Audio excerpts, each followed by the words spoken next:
સહજાત્મ સ્વરૂપ પરમ ગુરુ સરી એ બોધ પ્રવાહની જી એવિણ શ્રુત થલકૂપ એ અંગે તમારો પ્રશ્ન છે. આઠ દ્રષ્ટિની સજ્જાઈમાં ત્રીજી બલા દ્રષ્ટિની આ ત્રીજી કડી છે કે સરી એ બોધ પ્રવાહની જી એવિણ શ્રુત થલકૂપ શ્રવણ સમીહા તે કિસીજી શહીદ સુણે જેમ ભૂપરે જીનજી ધનધન તુજ ઉપદેશ. મૂળમાં આ ગાથા યોગ દ્રષ્ટિ સમુચય ગ્રંથમાં 53મા શ્લોકમાં આચાર્ય શ્રી હરિભદ્ર સૂર્યે લખી છે. તેનો સમશ્લોકે અનુવાદ છે કે બોધ સ્ત્રુત સરી તુલ્ય આ એ વીણ શ્રવણ વૃથા જ સર્વાણી વીણ અવનિમાં કૂપ ખોદવો યથા જ. પથરાળ જગ્યામાં કૂવો ખોદે તો મહેનત માથે પડે, તેમ સજ્જિજ્ઞાસા વિનાનું શ્રવણ નિષ્ફળ છે, પવનની લહેર જેવું છે, વયું જાય. ત્રીજી બલા દ્રષ્ટિમાં અશુશ્રુષા ગુણ પ્રગટે છે. આગળ વધતા જીવને ઓગ દ્રષ્ટિમાંથી યોગ દ્રષ્ટિ થાય એ રીતે અહીં સમ્યક દર્શન થવાનું બીજ રોપાય છે. અહીં શુશ્રુષા ગુણની સમજણ આપવા કૂવાના પાણીનું દ્રષ્ટાંત આપ્યું છે. કોઈ કૂવામાં પાણીની સેર બંધ થવાથી તે કૂવાનું પાણી સુકાઈ જાય. તેમાં બહારથી પંપ મૂકી અથવા ટેન્કર લાવી પાણી નાખવામાં આવે તો કૂવો છલકાય અને પાણી ઉલેચીએ તો ફરી ખાલી થઈ સુકાઈ જાય. પાણી જો તેમ જ પડ્યું રહે તો જીવાત પડે અને ગંધાય અને કંઈ કામનું ન રહે. અંદરની સેર બુરાઈ ગઈ છે, આવરણ છે, તેને બંધ કરનાર કચરો કાઢીએ તો અંદરની સેર ફરી ફૂટે અને કૂવામાં પાણી ભરાવા લાગે. હવે આ પાણી છલકાય નહીં, તેમાંથી ગમે એટલું પાણી કાઢવામાં આવે તો તે ઓછું થાય નહીં. એટલે એમ કહેવાય કે પાણી લેવલ મૂકે નહીં, બીજે દિવસે સવારે પાછું હતું એટલું ભરાઈ જાય. પડ્યું રહે તો પણ ગંધાય નહીં, કેમ કે પોતાની અંદરની સેર ફૂટી છે. આનો અર્થ એ કે આ દ્રષ્ટિમાં આવેલ જીવ બોધ સાંભળે તેની અસર ઘણા વખત સુધી રહે. તેને શુશ્રુષા એટલે શ્રવણ સમિયા શોધ, સત્તત્વ સાંભળવાની ઈચ્છા નામનો ગુણ પ્રગટ્યો. શોધે સદગુરુ યોગ. હવે અંતરશોધન ચાલશે અને જે સત્તત્વને સમજશે હવે વિવેક આવશે. શોધે સદગુરુ યોગ અને જ્યાં પ્રગટે સુવિચારણા ત્યાં પ્રગટે નિજ જ્ઞાન અને તે જ્ઞાને મોક્ષય થઈ પામે પદ નિર્વાણ. કદાચ શ્રવણનો યોગ ન હોય તો પણ તેની ઉત્કટ ઈચ્છાથી સાંભળવાનો યોગ મળે જે લાભ થાય તેવો જ લાભ વગર શ્રવણે થાય. આ વિરહમાં કલ્યાણ. પ્રભુશ્રીજી કહેતા કે કુપાલદેવે અમને વિરહમાં રાખીને પકવ્યા, વિરહમાં જ કલ્યાણ કર્યું. વિરહ કાળમાં પણ ભાવના ભાવે અને જો સત્સંગનો બળપૂર્વક લક્ષ્ય રાખે તો જીવનું કલ્યાણનું કારણ. અહીં બોધ સાંભળતા અને બોધ યાદ કરતા તેમાં સુવિચારણા રૂપ ગુણ પ્રગટે તેને પણ શુશ્રુષા ગુણ કહેવાય છે. ઉપજે તે સુવિચારણા મોક્ષ માર્ગ સમજાય. કલ્યાણની ઈચ્છા એ પણ કલ્યાણ જ છે. કડે માણે કડે ક્રિયમાણમ કૃતમ, કરવા માંડ્યું તે કર્યું, આ તો સિદ્ધાંત છે. સમ્યકત્વ પહેલાં પણ સંભાવની પ્રાપ્તિ અર્થે સંભાવ રાખવાનો અભ્યાસ કરવાથી તે રૂપ થવા યોગ્ય છે. તેનું તેવું ફળ અભ્યાસ વખતના સંભાવનું સંભાવરૂપ સંકિત રૂપ ફળ આવે. વચરામૃત 135માં કુપાલદેવ ખંભાતના મુમુક્ષુઓ ભાઈ શ્રી અંબાલાલભાઈ અને ત્રિભુવનભાઈને લખે છે કે ધર્મેચક ભાઈઓ, મુમુક્ષતાના અંશોએ ગ્રહાયેલું તમારું હૃદય પરમ સંતોષ આપે છે. આગળ લખ્યું કે અનાદિકાળનું પરિભ્રમણ હવે સમાપ્તાને પામે એવી જિજ્ઞાસા એ પણ એક કલ્યાણ જ છે. કોઈ એવો યથાયોગ્ય સમય આવી રહેશે કે જ્યારે ઈચ્છિત વસ્તુની પ્રાપ્તિ થઈ રહેશે. પૂજ્ય અંબાલાલભાઈને આ ઈચ્છિત વસ્તુ મળી ગઈ, હાંસલ થઈ.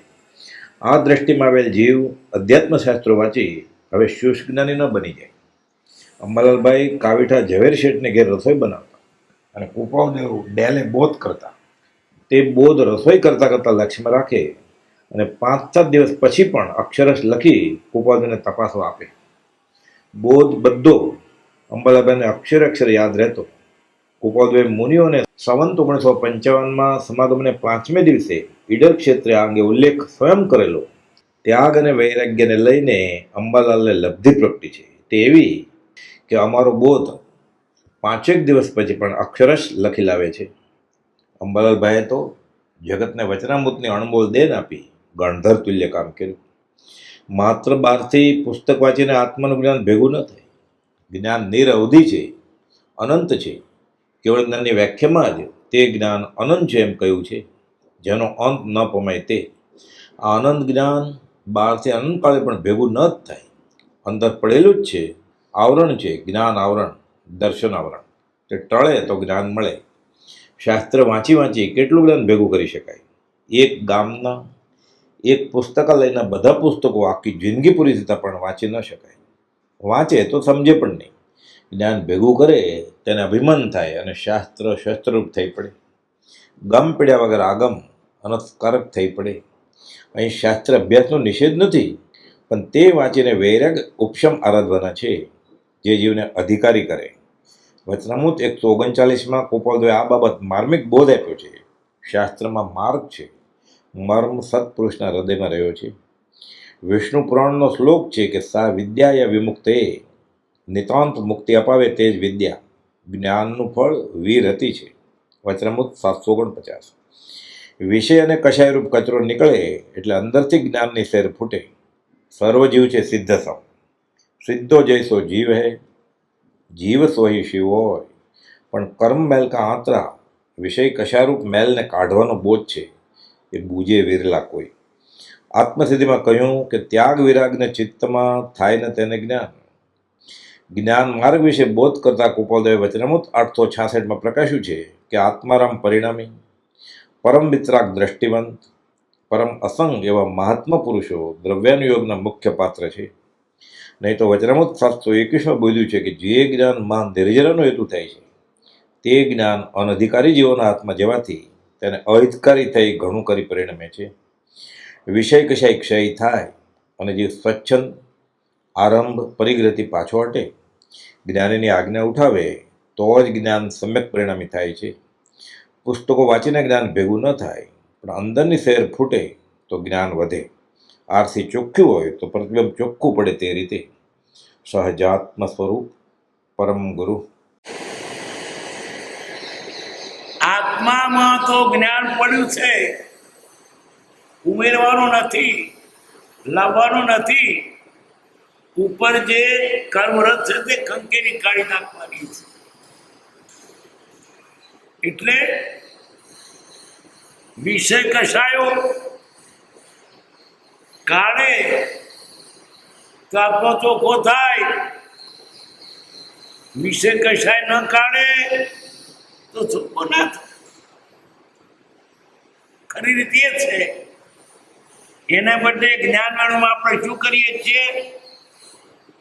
પુસ્તકો વાંચીએ છીએ. પુસ્તકો સાધન છે, એનો નિષેધ નહીં, પણ એમ જ માને કે પુસ્તક વચ્ચે જ્ઞાન થાય. પુસ્તક વાંચે શબ્દોનું જ્ઞાન થાય.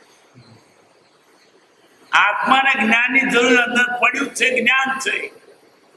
શબ્દ સેવા આપણું જ્ઞાન આવરણીય, જ્ઞાની ઉપર કર્મનું આવરણ છે. અંદર જ્ઞાન પડ્યું છે, આવરણ ટળ એટલે જ્ઞાન.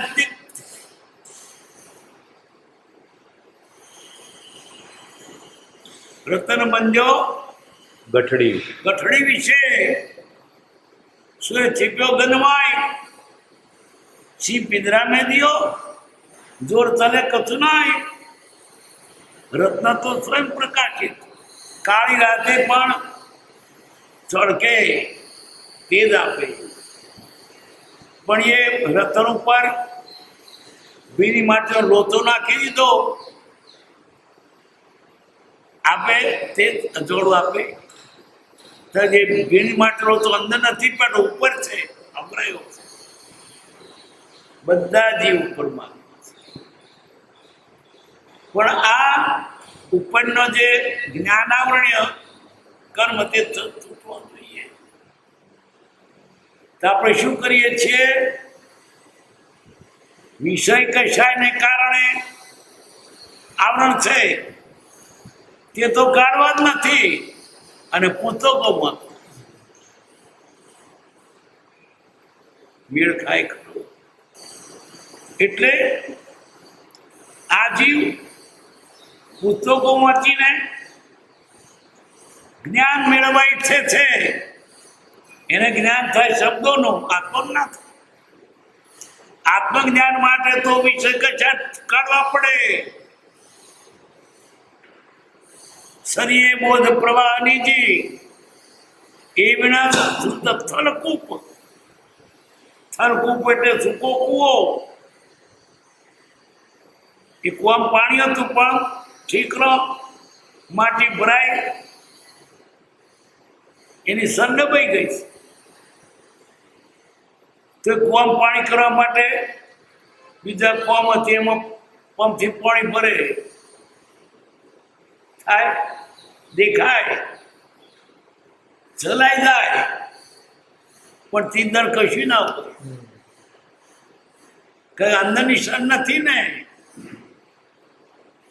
મોરા પડે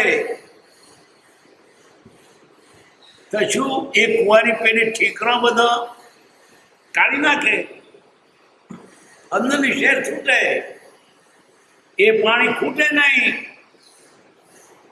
એમાં પોરા પડે નહીં એ પાણી છલકાય નહીં એનું લેવલ રહે. પેલા કોકારતા કુવામાં આખો દાડો પાણી કાઢે ને તો એક ઇંચ જેટલું ઓછું થાય. સવારે તો લેવલે લાઈન ઉભું રહે પાછું કે શું કે ઈટ છોડતું નથી એટલે એના લેવલે રહે કારણ કે અંદરની સર છે. પણ ઉપર ભર્યું હોય પાણી તો ગંદાય પોરા પડે છલકાય. શી જરૂર છે ફરી બોલું પુસ્તકો આધાર છે એની ના નથી પણ કાઢવાના થર પેલા કોને વિષય કશાય ને મોજ કરવી છે કે જ્ઞાન ક્યાં નથી થતું લહેરો કરવી છે વિષયો ભોગવવા છે. અવરો રસ્તો લઈને બેઠા છે તે બને બહુ પુસ્તકો વાંચો જો હોય પૂરો ભણેલ જીવને જાણે તે સરળ જ્ઞાન બાક્યું ને પચકાણ કીધો ત્યાં સુધી મોક્ષાર્થ થતા નહીં પચકાણ કર્યા પણ કશાય ના ગયા. એક જણ ઉપવાસ કરે તો ગુરુ કહેતું બાકી છે ફરી ઉપવાસ કરતો છે તો હું કઈ ગયો હજુ કાઢવાનું જ કર્યું તો ઓગળી તો ભાગીને કે આવી થઈ તો એ જ કાઢવાનું